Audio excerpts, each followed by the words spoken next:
जय गणेशाय नमः। प्यारे दर्शकों, आज बहुत शुभ दिन है। आज भगवान गणेश जी की चतुर्थी भी है और आज करवा चौथ भी है। तो ऐसे में आज आपको भगवान गणेश की असीम कृपा प्राप्त करने के लिए भगवान गणेश का उपवास अवश्य करना चाहिए, क्योंकि आज भगवान गणेश की पूजा अर्चना करने मात्र से ही व्यक्ति को बहुत पुण्य प्राप्त होगा। कहा जाता है भगवान गणेश की उपासना करने मात्र से जीवन के कार्य सफल हो जाते हैं। तो चलिए सच्ची श्रद्धा और सच्ची भावना के साथ आज हम इस वीडियो में आपको बताते हैं पूजा विधि, मंत्र, उपाय एवं कथा। तो आपसे अनुरोध है पूरी वीडियो देखिएगा और कमेंट में अवश्य लिखिए ओम गण गणपति नमः। धन्यवाद। आइए प्यारे दर्शकों, शुरू करते हैं। सबसे पहले जान लेते हैं संक्षिप्त में पूजा विधि।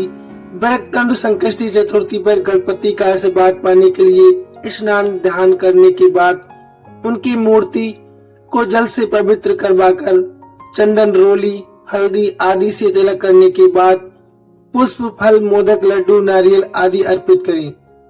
इसके बाद कथा का श्रवण करना बहुत जरूरी होता है और गणेश जी का मंत्र है ओम गणेशाय नमः। इस मंत्र का आप कम से कम 11 बार जाप करते रहें। पूजा के अंत में श्रद्धा और विश्वास के साथ आरती करें। फिर रात के समय चंद्र देवता का चंद्र दर्शन करने के बाद उन्हें अर्घ्य देकर व्रत को पूर्ण करें। आपको बताते हैं अब शुभ मुहूर्त। तो पंचांग के अनुसार इस साल कार्तिक मास के कृष्ण पक्ष की चतुर्थी 9 अक्टूबर 2025 की रात 10:54 से शुरू हो चुकी है। वहीं इसका समापन 10 अक्टूबर 2025 को सायकाल 7:38 पर होगा। ऐसे में ये व्रत आज यानी कि 10 अक्टूबर को मनाया जाएगा।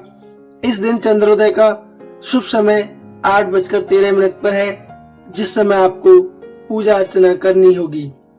आज का विशेष उपाय है आपको भरतखंड संकष्टी चतुर्थी व्रत करने वाले सभी को इस उपाय को अवश्य करना चाहिए। उपाय है आपको 21 दूर्वा, जो कि गणेश जी को बहुत प्रिय है, बारी बारी से इस प्रकार चढ़ाना है मानो आपका मनोरथ सिद्ध हो रहा हो। तो आप सच्ची श्रद्धा और सच्ची भावना के साथ इस उपाय को अवश्य कीजिए और भगवान गणेश का आशीर्वाद प्राप्त कर लीजिए। आइए अब बढ़ते हैं दिव्य कथा की ओर। इस व्रत से जुड़ी पौराणिक कथा के अनुसार वृत्रासुर नाम का एक राक्षस था।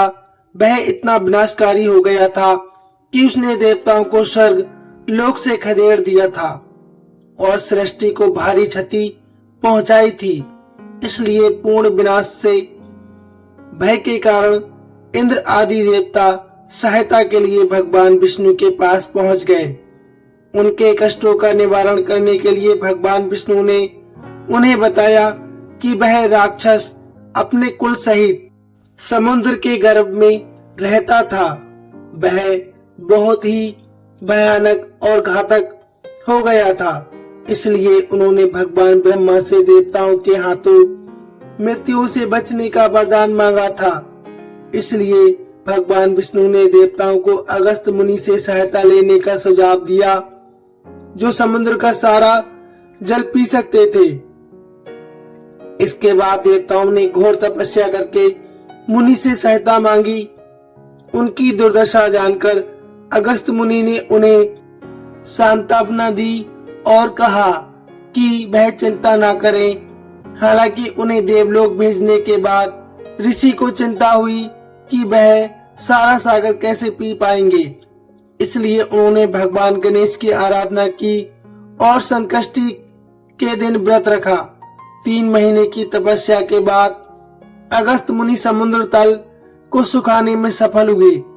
परिणाम स्वरूप राक्षस बेघर और शक्तिहीन हो गए। फिर देवताओं ने उनसे युद्ध किया और विजय प्राप्त की। इस प्रकार भगवान भरतखंड संकष्टी चतुर्थी व्रत के कारण समुद्र सूख गया और देवताओं को विजय प्राप्त हुई।